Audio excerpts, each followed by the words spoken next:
40 साल, 24 जज, दर्जनों वकील, 1100 पन्ना के जजमेंट, अपराधी आज भी आज़ाद। And now for the law experience. After look at the all conclusive and circumstantial evidence, the court found guilty and handed down to term to jail to Ranjan Dwivedi, Santosha Nand, Sweda Nand and Gopal Ji, who were convicted of offence under the various provisions of IPC, including section 302 for murder, 326 for grievous hurt with dangerous weapons, 324 for causing hurt and 120B criminal conspiracy and many more sections. नमस्कार, प्रणाम। हम advocate Amit Kashyap, high court Uttar Pradesh. आज के कहानी भारत के सबसे पहला central minister के हत्या के कहानी ललित नारायण मिश्रा के। ललित नारायण मिश्रा जगन्नाथ मिश्रा के बड़ भाई, वह जगन्नाथ मिश्रा जौन बाद में बिहार के मुख्यमंत्री भइले। ललित नारायण मिश्रा सेंट्रल में रेलवे मिनिस्टर रहले और उनके कद बिहार में बहुत ऊंचा रहे। सेंट्रल में उनसे बड़ा अपना समय में केहू नेता ना रहे।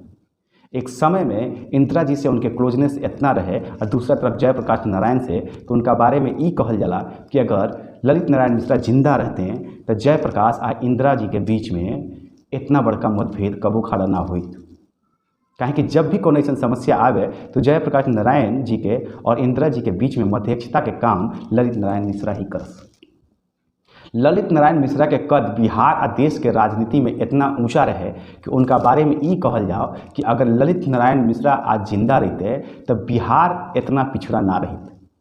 कहल तो ई भी जाला कि ललित नारायण मिश्रा के बनावल ओ बरा के बहुत सारा योजना पे कार्य आज के तारीख में होता। आज के दिन में कहल जाता इतना विजनरी, इतना दूरदर्शिता रहे।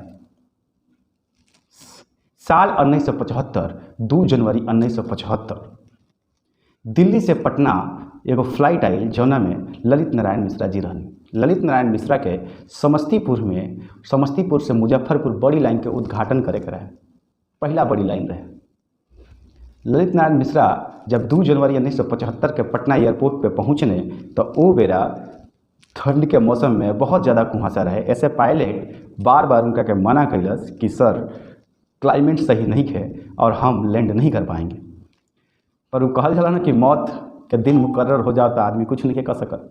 कुछ ऐसा ही भइल ललित नारायण मिश्रा के साथ। ललित नारायण मिश्रा पायलट के बहुत फोर्स कैले। काहे कि ललित नारायण मिश्रा जी के एगो आदत रहे कि वो कबो भी कोनो भी मीटिंग में, कोनो भी सभा में लेट गई पसंद ना करस। ऐसे पायलट जैसे तैसे फ्लाइट के लैंड करौलस और 2 जनवरी 1975 के शाम के एगो जनसभा के जौन की रेलवे पे समस्तीपुर के प्लेटफार्म नंबर 2 पर एगो कार्यक्रम के आयोजन होते रहे, जहाँ से उनका उद्घाटन करे के रहे समस्तीपुर से मुजफ्फरपुर के बड़ी लाइन के। उद्घाटन भइल, लेकिन जैसे ही उद्घाटन में ओबरा जगन्नाथ मिश्र एगो MLC काफ़ी सारा लोग स्टेज पे रहे, तब तक एक आदमी बम चला दलस। बम के टारगेट ललित नारायण मिश्रा रहले में कोनो शक ना रहे। काहे कि बम ललित नारायण मिश्रा के ऊपर ही चलावल गई। 11 गो लोग इंजरी हो गई। लेकिन चूंकि ओवरा फ़ोन के कौन ऐसा व्यवस्था ना रहे तो 9 बजे ऑल इंडिया रेडियो पर पूरा देश ये बात के जानल कि बिहार के एगो कद्दावर नेता, राष्ट्र के, देश के केंद्रीय मंत्री, रेल मिनिस्टर ललित नारायण मिश्रा के ऊपर बम चल गई। अब एजा से शुरू होता राजनीति के खेल। अब समझी कि ओइजा से दरभंगा मेडिकल कॉलेज 40 किलोमीटर के दूरी पर है। बहुत सारा ओमे के घायल लोग के दरभंगा मेडिकल कॉलेज ले गए, लेकिन ललित नारायण मिश्रा के दरभंगा मेडिकल कॉलेज में ना ले गए। वजह ई दियाल कि वो बड़ा दरभंगा मेडिकल कॉलेज के डॉक्टर हड़ताल पर रहले। तो अगर डॉक्टर हड़ताल पर रहले तो बाकी लोग के काहे भेजल गई? आका डॉक्टर से बात ना कही जा सकत रहे। आका डॉक्टर, जहाँ तक कि डॉक्टर दरभंगा मेडिकल कॉलेज के डॉक्टर वो बड़ा ई कहले कि अगर ऐसा रहे तो उनका के तत्काल अगर दरभंगा मेडिकल कॉलेज में ले आई रही तो हम लोग जरूर इलाज करती। काहे कि बिहार के इतना बड़ा नेता, केंद्रीय मंत्री के जान बचावल हमनियों के फर्ज रहे, लेकिन दरभंगा मेडिकल कॉलेज में ना ले गई। शाम के घटना सुबह से शाम के घटना शाम से रात हो गई। लास्ट में डिसीजन भइल कि इनका के पटना लेके जाइए। पटना के बाई रोड या बाई ट्रेन ओवरा 6 से 7 घंटा के रास्ता रहे, लेकिन कोनो ऑप्शन ना रहे। फैसला भइल कि इनका के ट्रेन से ही लेके चलल जाओ। समस्तीपुर से पटना के रास्ता 6 से 7 घंटा ओ बेरा नॉर्मल ट्रेन के लागत रहे, लेकिन उ ट्रेन जना में केंद्र के रेलवे मिनिस्टर रहले, बिहार के इतना बड़का कद्दावर नेता रहले, वो ट्रेन के पटना पहुँचे में 14 घंटा लाग गई। 14 घंटा लाग गई वो ट्रेन के पहुँचे में। और ऐसे भी ज़्यादा हास्यास्पद बात ई बा कि रेल मिनिस्टर के ट्रेन के जौन में वो हताहत रहले, घायल रहले, वो परिस्थिति में पटना से पहले दानापुर जौन एगो रेलवे यार्ड बा जहाँ बहुत सारा रहा, ओइजा ट्रेन के घंटों खड़ा कर दिहल गई। रेलवे पटना रेलवे स्टेशन तक आवे में भी घंटों खड़ा कर दिहल गई दानापुर में। अब इसे समझल जा सकता कि साजिश कितना बड़का है। बिहार के राजनीति में काफ़ी सारा चीज़ होखे लागल, बिहार के लोग सड़क पे आ गई। ये हत्या बर्दाश्त के काबिल ना रहे, काहे कि बिहार के नेता के बम से बिहार में ही मार दिहल गई रहे। वह काफ़ी ज़्यादा माथापच्ची के बाद सीआईडी अपन जांच करत रहे, लेकिन ओ बड़ा नोटिफिकेशन जारी करके बिहार के मुख्यमंत्री अब्दुल गफ्फार साहब ओ बड़ा केस के सीबीआई के हैंडओवर करते हैं। सीबीआई जब केस में आई तो सबसे पहला काम सीबीआई ई कैलस कि कहलस कि ई केस के बिहार से दूर कहीं सुनवाई होके, बिहार से कहीं दूर, काहे कि अगर बिहार के पॉलिटिकल लीडर्स के अगर इन्वॉल्वमेंट हुई केस में तो हमनी के शायद एजा बिहार में बैठ के पूर्णतः निष्पक्ष जांच ना कर पाए जाए। एक केस के खाली आउट ऑफ स्टेट ट्रांसफ़र करे में सुप्रीम कोर्ट के ऑर्डर के बाद भी सीबीआई के 4 साल लग गई, खाली ई तय करे में कि केस के एजा से उठा के कौना स्टेट में ट्रांसफ़र कर जाए। फाइनली 4 साल बाद सीबीआई ये केस के दिल्ली में ट्रांसफ़र कैलस सुप्रीम कोर्ट के आदेश के बाद।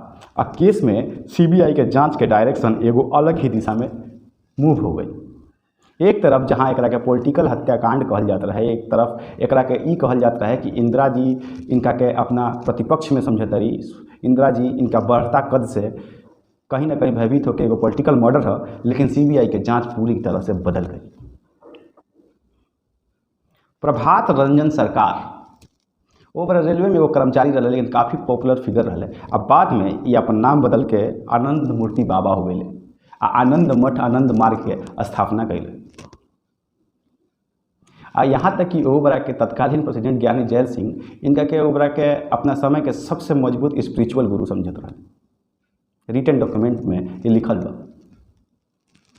तो प्रभात रंजन सरकार आनंद मार्गी रहे, उनके मार्ग में उनका कहे का मतलब रहे कृष्ण शंकर के मार्ग पे चलो आ अपना आप के ए तरह से बनावत रहे कि इनके जे भी फॉलोअर रहे वो इनका के शिव आ कृष्ण के रूप समझत रहे, अवतार समझत रहे। लेकिन आगे चल के समय में कुछ ये तरह के उठा पटक होखे लगल कि जे भी आनंद मार्ग से ऐसा एगो आरोप लगौलस बिहार के सीआईडी कि जे भी आनंद मार्ग से निकले के चाहता, वो धर्म से बाहर निकले के चाहता, तो ओकरा के ई प्रभात रंजन सरकार माने आनंद मूर्ति बाबा ओके हत्या करा दे। एकरा वजह से उनका के गिरफ्तार कर लिहल गई। आनंद मूर्ति बाबा पूरा प्रयास कैले सुप्रीम कोर्ट ले कि उनके जमानत मिल जाए, लेकिन जमानत ना मिल पावल। आ इधर आनंद मार्गी लोग सड़क पर उतर गए रहे। एक आदमी तो पटना में सुप्रीम कोर्ट के सामने आत्मदाह कर लिहल, एक आदमी दिल्ली में भी आत्मदाह कर लिहल। लेकिन फिर भी आनंद मूर्ति बाबा जेल से ई स्टेटमेंट दे दिले कि आप लोग संघर्ष करते रही जब तक कि हमारी जमानत ना हो जाए, हमारा टॉर्चर के खिलाफ, हमारा पे भइल अत्याचार के खिलाफ आप सब सड़क पे रहिए, आखिरी सांस तक लड़ते रहिए। ये तरह के स्टेटमेंट्स के साथ है वो अपना लोग के भड़कावत रहे। तो सीबीआई जो अपन जांच कैलस होमें ई कहलस कि आनंद मार्गी लोग मिल के इनके हत्या करा दिहल। काहे कि आनंद मार्गी ई समझत रहले कि उनका के जेल से बाहर ना आवे देवे में बिहार के मुख्यमंत्री तत्कालीन अब्दुल गफूर आ बिहार से ही निकलल ई इतना बड़का कद्दावर नेता ललित नारायण मिश्रा, ई लोग उनके जमानत नहीं होकर देत, कहीं ना कहीं पॉलिटिकल प्रेशर बनावत लो। ऐसे एगो ग्रुप बनावल गई आ हर ग्रुप के जिम्मे अलग अलग लोग के हत्या कर गई। ये सब जौन बात हम सीबीआई के थ्योरी है, सीबीआई के थ्योरी है। एक बाद लास्ट में हम आपके ई भी समझाए कि का एमे इफ बा, का बट बा, का और भी तरह के थ्योरीज बाड़ी से। तो सीबीआई के कहना ई रहे कि जमानत ना होला के क्रोध में आनंद मार्गी लोग ई सोचत रहे कि कहीं ना कहीं हमें ललित नारायण मिश्रा के हाथ बा, अपना पद अपना कद के फ़ायदा उठा के वो जमानत नहीं होके देत। ऐसे आनंद मार्गी अलग अलग ग्रुप बना के हर वो आदमी के रास्ता से निपटावे के प्रयास में रहे कि जे भी इनका गुरु आनंद मूर्ति बाबा के जमानत में टांग अड़ावत रहे। तो ये जौन जिम्मेवारी रहे तो दिहाइल रंजन द्विवेदी, संतोषानंद आ सुवेदानंद के ई जिम्मेदारी दिहल गई और ई लोग एगो प्लानिंग के तहत बम फेंक के ललित नारायण मिश्रा के हत्या कर दिया। 40 साल बाद अब एमे कई गो इफेक्ट बढ़ बा, काहे कि उनके परिवार खुद भी एकरा के ना स्वीकार करेला कि एमे आनंद मार्गी लोग के कोनो भी तरह के इन्वॉल्वमेंट रहे।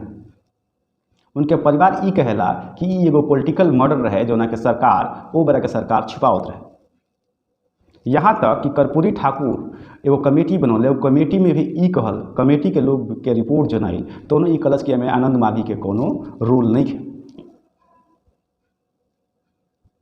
उनके पत्नी प्रेसिडेंट तक से ई कहली कि जे भी एमे पकड़ल बा ओकरा के बेकार के सजा दिहल जाता, काहे कि वो लोग के कोनो भी गुनाह नहीं है, वो लोग के छोड़ दिहल जाता, काहे कि पॉलिटिकल मर्डर।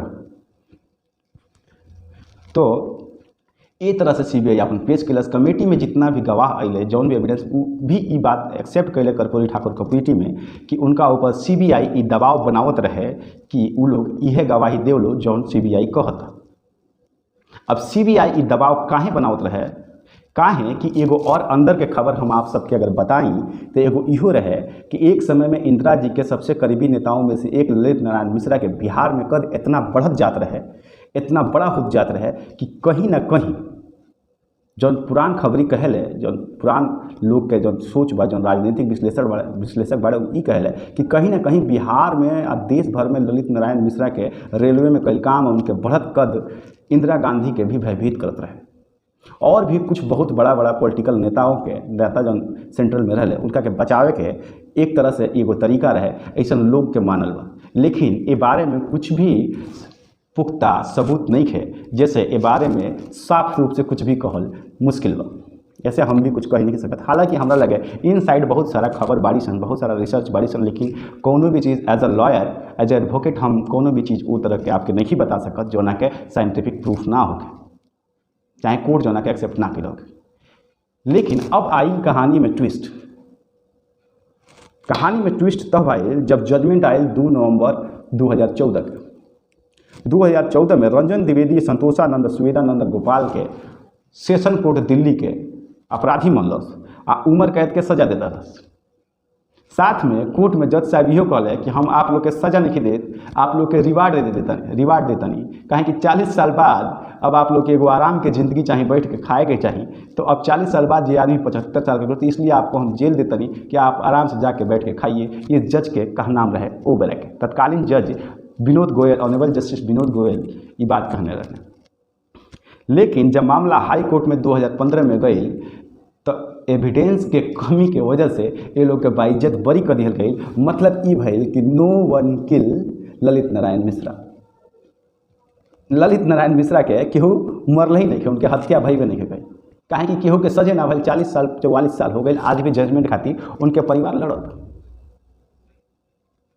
अब ये बात में सोचे वाला बात ई बा कि वो ट्रेन जो नॉर्मल 6 से 7 घंटा में पटना पहुंच जाला, वो ट्रेन के 14 घंटा काहे लग गई पटना आवे में समस्तीपुर से।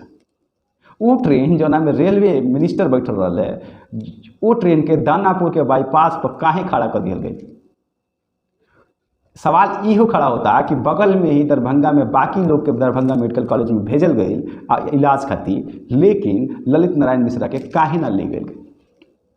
सवाल इहो खड़ा होता कि एगो सेंट्रल मिनिस्टर जरा के पुख्ता एगो सिक्योरिटी के सर्कल में रखल जाला, ओकरा से डिस्टेंस पे लोग रहेला, ओकरा पे हैंड ग्रेनेड कैसे फेंकल गई। 11 गो लोग जौन हताहत भइल। सवाल इहो पे खड़ा होता कि सेंट्रल सुरक्षा सर्विस जौन रहे, जौन जरा जिम्मेवारी में ललित नारायण मिश्रा के सुरक्षा रहे, ओमे से केहू उनका अगल बगल में काहे ना खड़ा रहे। का सेंट्रल एजेंसी के पता रहे कि उनका पे हमला होखे वाला बा? काहे कि एगो बॉडीगार्ड तो हमेशा पीछे खड़ा होला ना सेंट्रल मिनिस्टर के, वो कहाँ रहे। तो सवाल बहुत सारा खड़ा भइल, लेकिन कुछ भी कंक्लूसिव ना निकलल। आज तक ये केस यही फाइल में बंद बा। तो ये कहानी रहल है ललित नारायण मिश्रा के एगो बहुत ही क्रांतिकारी विचार, बहुत बड़ी सोच, आ ई कहानी रहल। अब now it's time for law aspirants who is interested in the legal facts. So now I have judgment. I have a copy of judgment.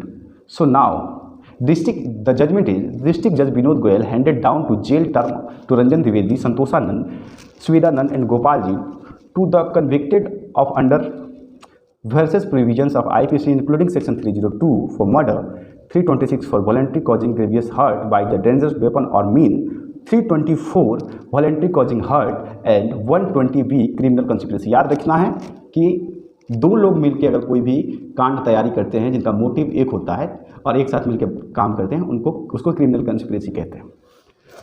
So after that the जज said I am awarding life imprisonment to Ranjan Dwivedi, Santoshanand, Swedanand and Gopal Singh. The judgement is a jam packed court room beside the jail term. The court also imposed the fine of 25,000 each on Santoshanand and Swedanand, while fine 20,000 each was spoiled on Dwivedi and Gopalji 73. The court and its judgment directed to the Bihar government to pay the compensation of 5 lakh rupees for each of the legal hearing for Mishra, Lalit Narayan Mishra and 2 other victims who had died in the incident, and also take the Bihar government to pay compensation of 1.5 lakh each of the family member of the 7 persons who has sustained grievous hurt and 50,000 each for the kin 20 others who have received simple injury in the incident. तो then see here the court trial, इसीलिए हम हमेशा कहते हैं कि justice हमेशा निष्पक्ष होने की कोशिश करता है, पर in the lot of circumstantials evidences कई बार वो प्रूफ नहीं कर पाता है, लेकिन जज साहब फिर भी सबको न्याय देने की कोशिश करते हैं। सो आई होप आप सबके वीडियो पसंद आई हुई। प्रणाम, मिला तनी फिर अगला सेशन में, अगला वीडियो में फिर कोनो कहानी के साथ, और आप सबसे उम्मीद बाकी आप सब हमके सराहे। प्रणाम।